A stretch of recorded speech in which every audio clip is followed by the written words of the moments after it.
आज हम लोग करेंगे क्या इस टाइप का क्वेश्चन कि prove that √3 is an irrational number. ठीक है, यानी सिद्ध करें कि √3 एक अपरिमेय संख्या है। ये सेकेंड एक्सरसाइज के लिए है, 1.2 के लिए। ठीक है, तो देखो सबसे पहले रेशनल नंबर जो होता है तुम लोग को मैं बताया था इंट्रो में क्या होता है, उसे PYQ के फॉर्म में लिख सकते हैं। तो हम लेट करते हैं यहाँ पे, हमें इरेशनल प्रूव करना है अपरिमेय, लेकिन हम लेट करेंगे, मानेंगे क्या कि ये एक परिमेय संख्या है यानी रेशनल नंबर है। ठीक है, हम क्या मानेंगे, let √3 is a rational number. क्या रेशनल नंबर, यानी माना कि √3 एक परिमेय संख्या है। क्या है? परिमेय संख्या है। ठीक है, और एंड, इसको क्या लिखेंगे, एंड √3 इक्वल्स टू PYQ, ये हम मान लेते हैं। क्या मान लेते हैं? √3 इक्वल्स टू PYQ। इसका मतलब है तुम्हें पता ही है, वेयर, जहां पे, वेयर की जगह पे हिंदी वाले लिख लेंगे जहां पे, where Q does not equals to 0। ठीक है, मतलब 0 के बराबर नहीं होगा। और and P and Q are composite number. क्या है? कंपोजिट नहीं, P एंड Q आर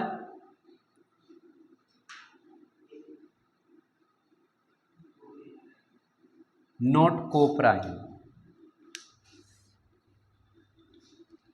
क्या है?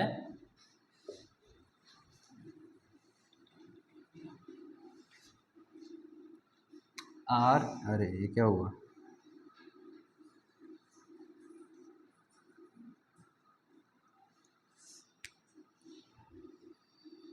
Are coprime.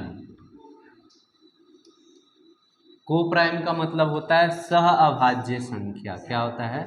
सह अभाज्य संख्या। ठीक है, जहां P और Q क्या है, सह अभाज्य संख्या है। तो सह अभाज्य संख्या यानी कोप्राइम का मतलब क्या होता है, ध्यान से समझो। कोप्राइम का मतलब होता है कि इसमें और इसमें कोई नंबर कॉमन नहीं होगा, मतलब सेम नंबर से डिवाइड नहीं लगेगा। ठीक है, मतलब जैसे देखो एग्जाम्पल के से समझ लो, 3 और 7 है। ठीक है, तो 3 और 7 में एक को छोड़कर, एक तो सब में, सब एक से तो सब में डिवाइड लग जाता है। 3 और 7 में किसी और ऐसे नंबर है जिससे डिवाइड लग जाए एक ही नंबर से? नहीं है, है ना। 3 और 7 में कोई ऐसा नंबर नहीं है जिसमें एक ही नंबर से दोनों में डिवाइड लग जाए, तो उसी को हम कोप्राइम कहते हैं। कोप्राइम का मतलब होता है सह अभाज्य संख्या, और इसको एक तरीके से यह भी कह सकते हो जिसका HCF क्या हो, जिसका HCF 1 हो।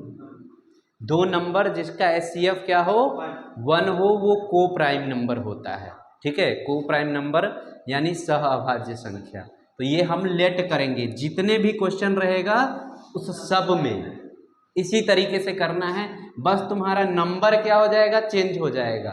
यहाँ पे √3 है तो हर जगह हम 3 लेट करके करेंगे, लेकिन अगर 5 आ जाएगा तो बस डिजिट चेंज होगा, बाकी का प्रोसेस सारा का सारा वही का वही रहेगा। समझ गया? तो इतना तक समझा।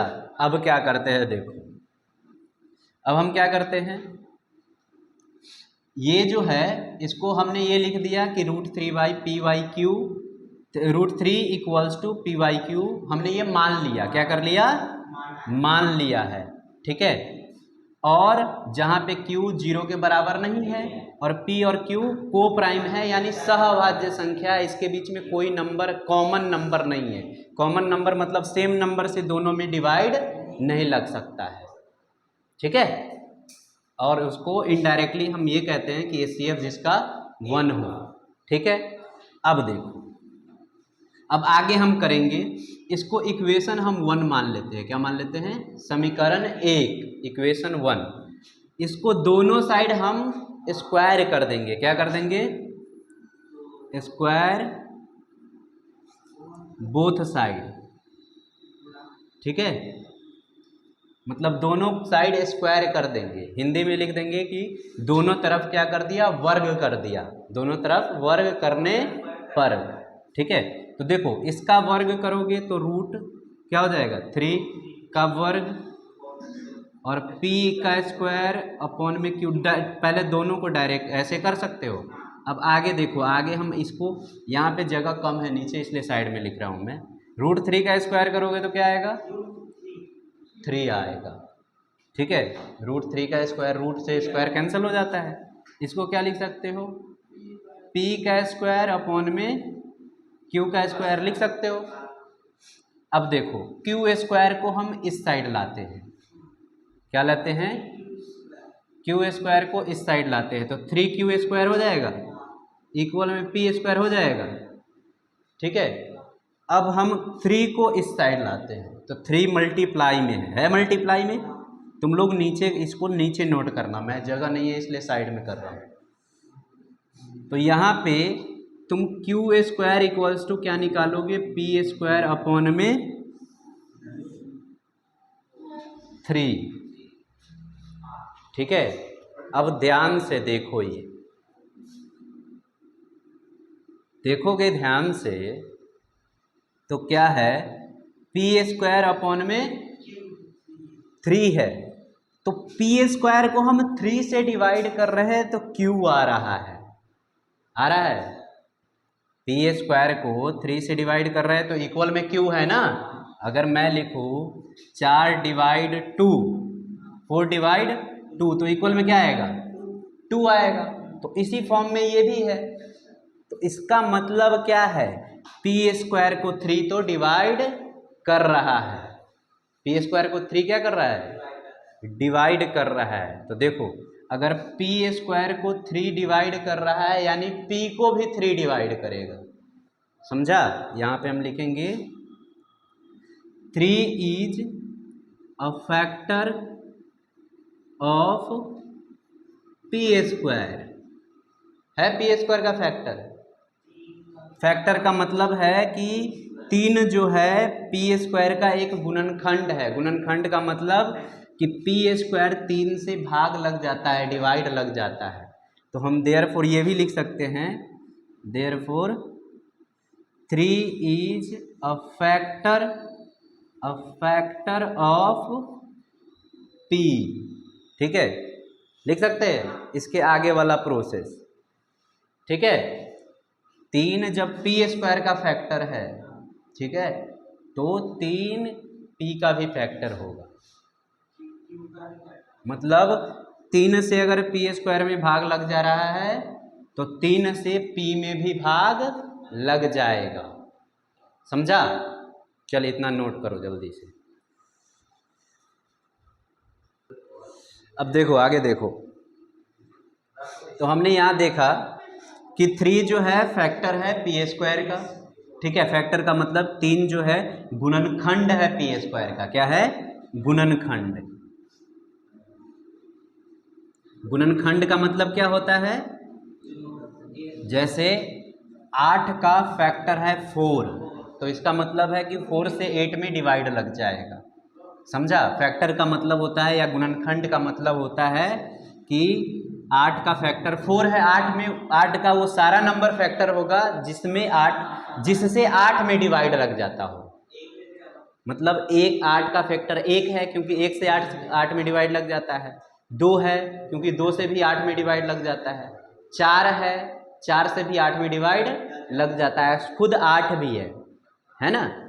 अगर कहूँगा 3 है तो 3 नहीं है। क्यों नहीं है? क्योंकि 3 से 8 में डिवाइड नहीं लगता है। तो समझ गया? तो 3 is factor of p square, therefore 3 is a factor of p, ठीक है। अब आगे देखो, अब आगे हम क्या करेंगे? नाउ पुट, अब देखो ये जो है ना, ये आया था, इसको इक्वेशन 2 मान लो, तुम क्या मान लो, इक्वेशन 2 मान लो। तो यहां पे हम क्या करते हैं, now put P equals to 3C। ठीक है, हम मान लेते हैं कि P क्या है, 3C है। क्या है, 3C। तो इसमें पुट कर दे, और किस में, इन इक्वेशन 2। इसको हम हिंदी में क्या लिखेंगे कि समीकरण 2 में P का मान जो है, P बराबर 3C क्या कर दो, रख दो।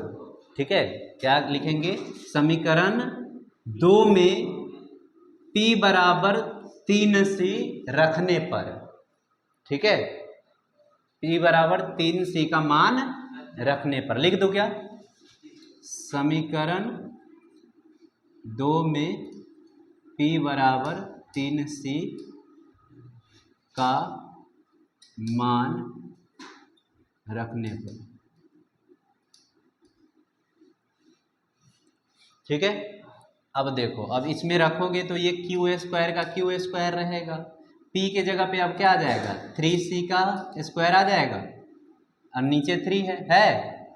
इसको सॉल्व करोगे तो क्या आएगा, क्यू स्क्वायर 3C का स्क्वायर करोगे तो 9C स्क्वायर अपॉन में 3, 9 से 3 से 9 कट जाएगा, ऊपर आएगा 3। ठीक है, मैं डायरेक्ट कर रहा हूं, देखो 3C स्क्वायर के साथ मल्टीप्लाई में है, तो 3 को हम इधर ले आएंगे तो डिवाइड में आ जाएगा। अभी ध्यान से समझो, नोट मत करो। तो यहाँ पे क्यू स्क्वायर अपॉन में 3 बराबर C स्क्वायर है, बताओ। अब यहाँ पे हम फिर क्या देख रहे हैं कि क्यू स्क्वायर को 3 क्या कर रहा है, डिवाइड कर रहा है, और आ क्या रहा है, C स्क्वायर आ रहा है। तो अब यहाँ पे हम फिर यही चीज लिख सकते हैं कि 3 जो है क्यू स्क्वायर का फैक्टर है। ठीक है, और क्यू स्क्वायर का फैक्टर होगा यानी 3 का भी, ये क्यू का भी फैक्टर होगा। लिखेंगे क्या, therefore Q, sorry, 3 is factor of Q square. Hindi वाले लिखेंगे क्या कि 3 जो है क्यू स्क्वायर का एक गुणनखंड है। क्या है, 3 है क्यू स्क्वायर का एक गुणनखंड है। ठीक है, ऐसे नहीं, ऐसे लिख दो यहाँ पे, देयरफॉर नहीं, ये होता है सिंस का साइन। किसका साइन होता है, सिंस, हिंदी में बोलते हैं, इसको बोलते हैं चूंकि। ठीक है, चूंकि 3 is the factor of Q square, therefore 3 is also a factor of Q.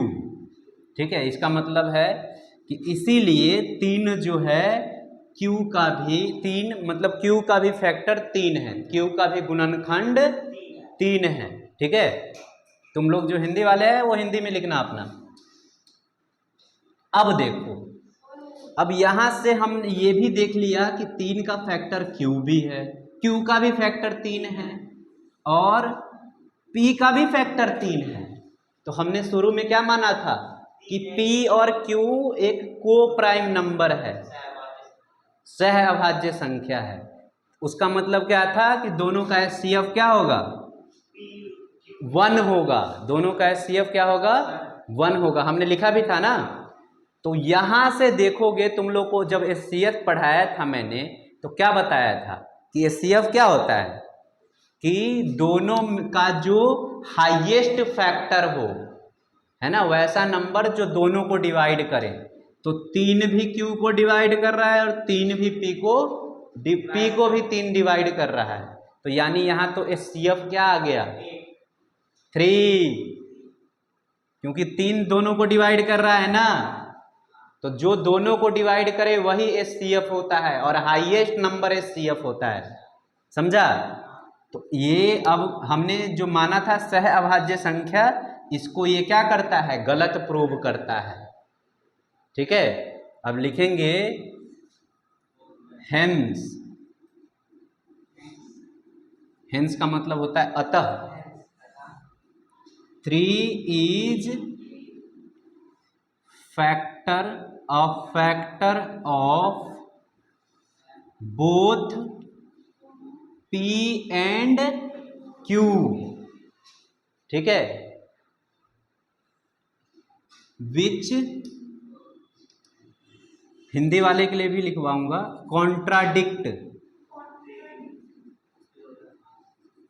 Contradict our assumption, ठीक है, that P and Q are coprime, ठीक है। नीचे वाला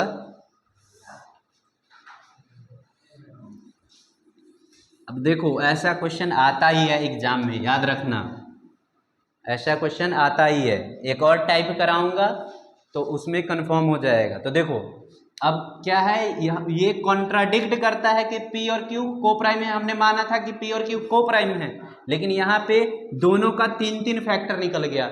मतलब 3 P का भी फैक्टर है, गुणनखंड है, और 3 Q का भी फैक्टर है, यानी गुणनखंड है ना। तो ये हमारा जो हमने जो माना था उसको क्या कर दिया, गलत कर दिया ना। तो इसका मतलब हमने पहले क्या माना था, √3 इज अ रेशनल नंबर, यानी √3 एक परिमेय संख्या है, तो उसको भी गलत कर देगा ये।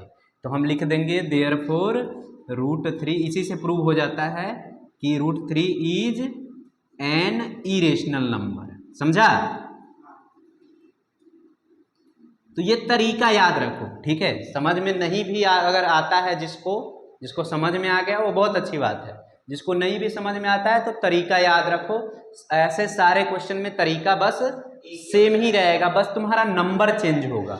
जहां 5 अगर √3 के जगह √5 को प्रूव करना हो तो हर जगह 5 आ जाएगा।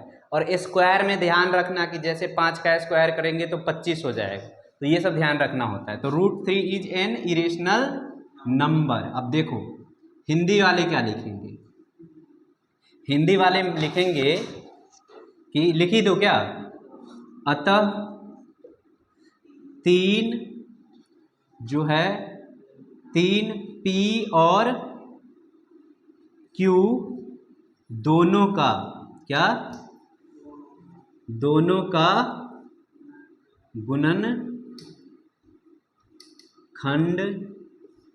है ना, जो हमारी मान्यता को गलत करता है। क्या करता है? मान्यता का विरोधाभास है, ये भी लिख सकते हो। क्या है? विरोधाभास है। विरोधाभास का मतलब कि हमने माना था कि P और Q सहअभाज्य संख्या है, लेकिन यहाँ पे आ रहा है P और Q का दोनों का जो है गुणनखंड 3 है, तो यानी सहअभाज्य संख्या हो ही नहीं सकता, है ना। तो विरोधाभास है, तो देयरफॉर इसीलिए क्या है, 3 एक अपरिमेय संख्या है। समझ गया? संख्या है। चलो नोट कर लो इसको जल्दी से। देखो इससे पहले जो हमने क्वेश्चन देखा है, इस टाइप का क्वेश्चन जितना भी आए, चाहे √3 का तो करवा ही दिया, √5 आए, √2 आए, √7 आए, सबका तरीका क्या रहेगा, एक ही रहेगा, ठीक है। बस वहाँ पे डिजिट तुमको चेंज करना है, ठीक है। और जो कैलकुलेशन होगा, अगर स्क्वायर रहेगा तो 7 का स्क्वायर करेंगे तो 49 हो जाएगा, है ना। तो ये सब ध्यान रखना है, वरना सबका जो तरीका क्या है, सेम ही है। अब देखो इस एक्सरसाइज में एक दूसरे टाइप का क्वेश्चन है, ये क्या है, 3 + 2√5, या बहुत सारे क्वेश्चन हो सकते हैं, ऐसे भी हो सकते हैं 2/√7, ये हो सकता है 3√2 हो सकता है, इस टाइप का भी क्वेश्चन हो सकता है। तो देखो इस सब में तुमको एक ही तरीका बता रहा हूँ, उससे करना है। क्या करना है? एक तरीका बता रहा हूँ, उससे करना है। क्या का तरीका है वो? कि यही पहले इसमें लेट कर लो, क्या है, लेट कर लो यानी मान लो, माना कि 3 + 2√5 = PYQ। ठीक है, क्या मान लेंगे कि ये PYQ है और इज अ रेशनल नंबर। क्या है, रेशनल नंबर, यानी कि ये एक क्या है, एक परिमेय संख्या है।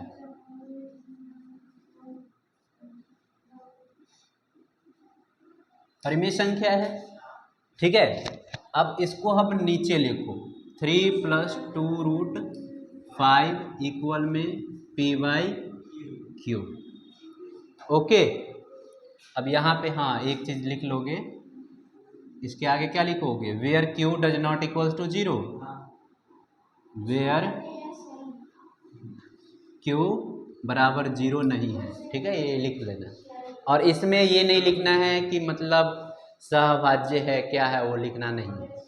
तो अब ध्यान से देखो, तुम लोग को क्या करना है कि इसमें जितना भी नंबर रहेगा ना, उस सबको इस साइड ले आना है। तुमको क्या करना है, उस साइड ले आना है, चाहे जैसा भी नंबर हो। पहले ध्यान से सुन लो, जितना भी नंबर रहेगा इस साइड लाना है, बस किसको छोड़कर, रूट वाले को छोड़कर। क्या करके, रूट वाले को छोड़कर। तो अब देखो कैसे करेंगे, 3 देखो डायरेक्ट 2 को इस साइड ले नहीं जा सकते हो तुम, क्योंकि 2 मल्टीप्लाई में है रूट के साथ, है ना। तो अगर इसके साथ भी मल्टीप्लाई होता है तब इस साइड तुम ले जा सकते थे डायरेक्ट 2 को। पहले क्या ले जाओगे, 3 को ले जाओगे, क्योंकि 3 प्लस में है, दोनों में प्लस में है, तो इस साइड ला सकते हो। तो इसको ले आओ इधर, तो ये 2√5 बचेगा, और ये प्लस में है, इधर आएगा तो माइनस में हो जाएगा, PYQ -3। ठीक है, अब एक काम करो, इसको सॉल्व कर लो। इसको सॉल्व अगर करोगे तो क्या हो जाएगा, देखो ये वैसा का वैसा ही रहेगा, 2√5 इस साइड इक्वल में। अब देखो तुम लोग को बताया है कि ये फ्रैक्शन में है, ये फ्रैक्शन में नहीं है, तो नीचे वाले से इसमें क्या होता है, डायरेक्ट मल्टीप्लाई होता है। नीचे वाले से इसमें मल्टीप्लाई, प्लस रहेगा तो प्लस कर दो, माइनस रहेगा तो 3 में Q से मल्टीप्लाई करोगे 3Q हो जाएगा, तो ये हो जाएगा P - 3Q, और टोटल के अपॉन में आ जाएगा Q।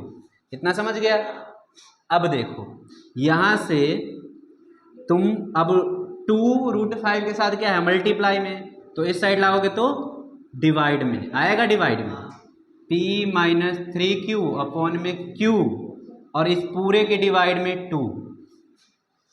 ठीक है, अब कैसे होगा ये, अब देख याद रख कि A/B/C ऐसा इस फॉर्म में है, ये है ना। तो ध्यान से समझ, जब ये वाला एक साथ हो पहले से, क्या हो, ओए इधर देख, A/B पहले से एक साथ है और C बाद में आया है, तो C B के साथ आएगा। क्या आएगा, C B के साथ, यानी A/B × C हो जाएगा। समझा। और याद रख, देख पहले देखो इधर, अब अगर ऐसा रहे B/C, ठीक है, इसमें बहुत बच्चों को कन्फ्यूजन रहता है। अब यहाँ पे अगर मान लो B/C एक साथ है, तब C जो है ऊपर आ जाएगा, है ना, A × C/B। क्या, अब पता चला ना, ये पहले से था, 2 बाद में आया है, तो यानी ये पहले, ये ऊपर वाला कंडीशन है ये, समझा। अगर ये पहले बाद में आता, ठीक है, ये पहले से होता, ये बाद में आता, तो ऐसे होगा। समझ गया। अब तुम ही कंफ्यूज हो सकते हो ना कि सर कभी आप नीचे वाले को ऊपर ला दे रहे हो, कभी नीचे वाले से मल्टीप्लाई कर दे रहे हो, तो समझा क्यों होता है कारण। ठीक है, अब देख ध्यान से, तो इसमें ये दोनों पहले से था, तो ये कहाँ पे आ जाएगा, इसके साथ आ जाएगा। तो इसको मैं यहाँ पे लिख दूँ, देयरफॉर √5 = P - 3Q अपॉन में q इंटू 2 लिख सकते हैं। ठीक है, अब देख एकदम सिंप्लीफाइड करके तुम लोगों को बताता हूं। अगर इस पर भी नहीं समझ आता है तो समझो कितने गए गुजरे हो तुम, है ना। अब देखो, तो इसको 2 इंटू क्यू नहीं लिखकर मैं डायरेक्ट 2q लिख देता हूं, कोई दिक्कत। अब देखो, ऊपर परिमेय संख्या है, कोई भी दो नंबर को परिमेय संख्या में से परिमेय संख्या घटाओ तो परिमेय संख्या ही आता है। नीचे भी परिमेय संख्या है, बराबर में है अपरिमेय संख्या। अब देखो, ये क्वेश्चन तुमको दिया रहेगा ना, तो साइड में ये लिखा रहेगा कि √5 एक अपरिमेय संख्या है, लिखा रहता है। ठीक है, यानी इरेशनल है। तो √5 इरेशनल है और ये नंबर रेशनल है, तो दोनों इक्वल हो सकता है क्या? ऐसा पॉसिबल है? नहीं हो सकता है। तो गलत क्यों आ रहा है जब दोनों इक्वल नहीं हो सकता? तो इसलिए गलत आ रहा है क्योंकि हमने माना है गलत। क्या माना है? हमने माना है कि ये एक रेशनल नंबर है, इसलिए गलत आ रहा है। समझा? तो यहां पे हम लिखेंगे here rational number equals to irrational number. क्या? Irrational number which is not possible, जो कि पॉसिबल नहीं है।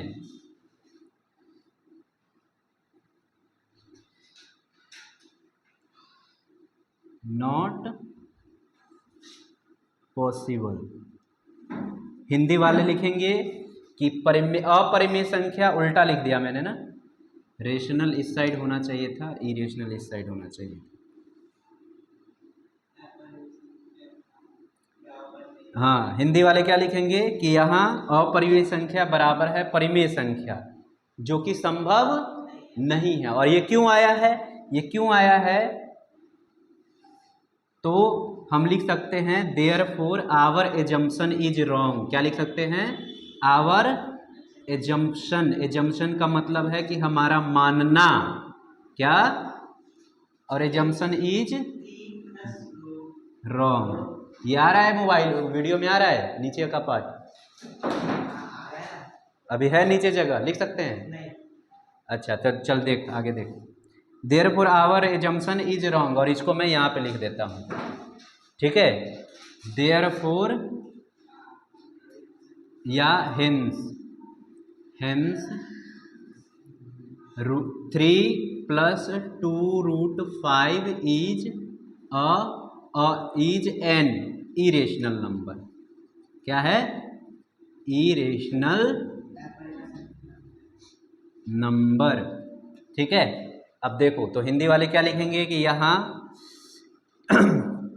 अपरिमेय संख्या परिमेय संख्या के बराबर है।